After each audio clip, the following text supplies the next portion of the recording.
পিক্সেলে যারা যারা কাজ করেন নাই এখনে সবাই শুরু করে দেন।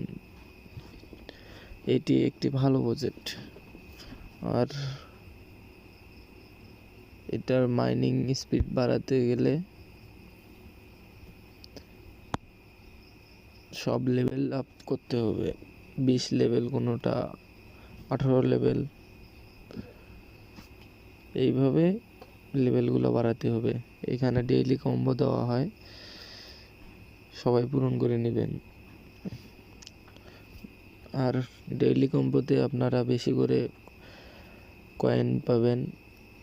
যার যত লেভেল বেশি সে তত বেশি কয়েন পাবে। আর এখানে ওয়ালেট কানেক্ট করা অনেকগুলা সিস্টেম আছে, এগুলো পরে জানাবো।